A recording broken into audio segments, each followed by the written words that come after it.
బయటపడడం ఎలా? సింపుల్ చిట్కాలు. జీవనశైలిలో మార్పులొస్తున్నాయి. ఇప్పుడున్న రోజుల్లో అనారోగ్యం బారిన పడే వారి సంఖ్య పెరుగుతూ ఉంది. అందుకు కారణాలు లేకపోలేదు. జీవనశైలిలో మార్పులు, తినే ఆహారం, మానసిక ఆందోళన, ఆర్థిక ఇబ్బందులు, ఇలా తదితర కారణాల వల్ల మనిషి అనారోగ్యానికి గురవుతున్నాడు.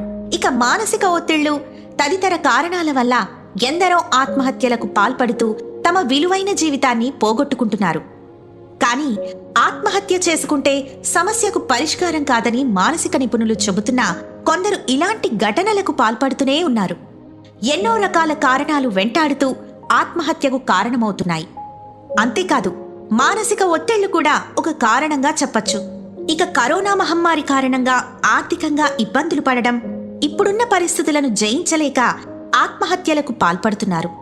ఇక ఆర్థికంగా, మానసికంగా తీవ్రమైన ఒత్తిళ్లకు లోనవుతున్నారు. అయితే మానసిక ఒత్తిళ్ల నుండి గట్టెక్కాలి అంటే కొన్ని చిట్కాలు పాటించాలని మానసిక వైద్య నిపుణులు చెబుతున్నారు. పదే పదే ఆలోచించవద్దు. కొన్ని విషయాలను పదే పదే ఆలోచించడం వల్ల అధిక ఒత్తిడికి గురై లేనిపోని ఆలోచనలు వచ్చే అవకాశాలు ఉంటాయి. వరుసగా పనులు చేస్తూ ఉంటే ఒత్తిడికి గురవుతూ ఉంటారు. మధ్య మధ్యలో కాస్త విరామం తీసుకుంటూ ఉండాలి. అలాగే ఎక్కువగా ఇబ్బంది పెట్టే విషయాలను సైతం చూడడం, వినడం ఇలాంటివి చేయవద్దు. ప్రతి చిన్న విషయాన్ని ఎక్కువగా ఆలోచించడం వల్ల కూడా మానసికంగా బాగా కుంగిపోతాము. దీంతో అనారోగ్య సమస్యలు దరిచేరుతాయి. ఇలా అధిక ఒత్తిడి పెరిగిపోవడం వల్ల అనారోగ్యం బారిన పడే అవకాశాలు ఎక్కువగా ఉంటాయి. టెన్షన్కు మంచి ఆహారం. అధిక టెన్షన్కు గురవుతున్న సమయంలో మంచి ఆహారం కూడా ఎంతో ఉపయోగపడుతుంది అని మానసిక నిపుణులు చెబుతున్నారు. బలమైన ఆహారం తీసుకోవడం వల్ల మెదడు చురుకుగా మారి ఎలాంటి చెడు ఆలోచనలు రాకుండా ఉండేందుకు ఉపయోగపడుతుంది. శరీరం మొత్తం యాక్టివ్ అవుతుంది. విటమిన్స్, మినరల్స్, మంచి పోషకాలు ఉండే ఆహారము తీసుకోవాలి. ఒంటరితనం వద్దు. ఎప్పుడూ ఒంటరిగా ఉండకూడదు. ఒంటరిగా ఉండే సమయంలో వీలైనప్పుడు అందరితో కలిసిపోయేలా ఉండాలి. స్నేహితులతో మాట్లాడుతూ ఉండాలి. ఏవైనా సమస్యలుంటే వారితో షేర్ చేసుకుంటే కొంతవరకు ఒత్తిడి అనేది దూరమవుతుంది. చీకట్లో ఉండకుండా ఫ్రీగా ఉండడం అలవాటు చేసుకోవాలి. అంతేకాకుండా నిద్రలేని సమస్య కూడా అనారోగ్యానికి గురి చేస్తుంది. ఒత్తిడికి అనేక కారణాల్లో నిద్రలేమి. చాలా మంది రోజుకో 4-5 గంటలు మాత్రమే పడుకుంటారు. మనం ప్రతిరోజు కనీసం 6 గంటలైనా నిద్రించాలని నిపుణులు చెబుతున్నారు. విశ్రాంతి లేకుండా పనులు చేయడం, యంత్రాల్లా పనిచేయడం వల్ల ఆరోగ్యం దెబ్బతింటుంది. మంచి నిద్ర ఖచ్చితంగా అవసరం. అలాంటి సమయంలో సరిగ్గా నిద్ర లేకపోతే అనేక అనారోగ్య సమస్యలు దరిచేరుతాయి. అంతేకాదు, సమయానికి భోజనం చేయడం, సమయానికి నిద్రపోవడం అలవాటు చేసుకోవాలి. ఇలాంటివి తప్పకుండా పాటిస్తే ఒత్తిడి నుండి జయించవచ్చు. వ్యాయామం లేదా యోగా. ప్రతిరోజు ఉదయం యోగా లేక వ్యాయామం చేయడం అలవాటు చేసుకోవాలి.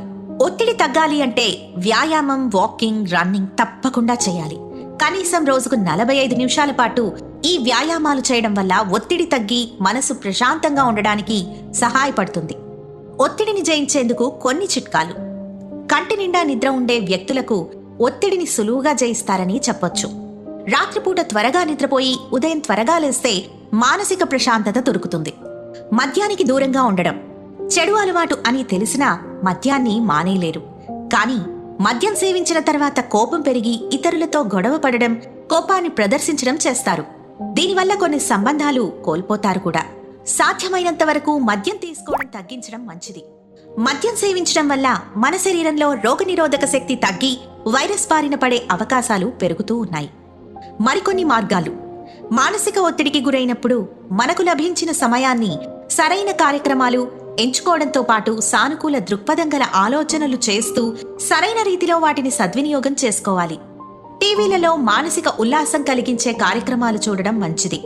భయాందోళనకు గురి చేసే సినిమాలు, ప్రోగ్రామ్స్ చూడొద్దు. వీలైతే ఈ సమయంలో కుటుంబ సభ్యులంతా ఇలాంటి వాటికి దూరంగా ఉండాలి. ఆహ్లాదాన్నిచ్చే సినిమాలు చూడడం, ఇంట్లోనే ఉంటూ బంధువులు మరియు స్నేహితులతో మాట్లాడడం, పజల్ సాధించడం, స్టోరీ బుక్స్ చదువుతూ ఉండాలి.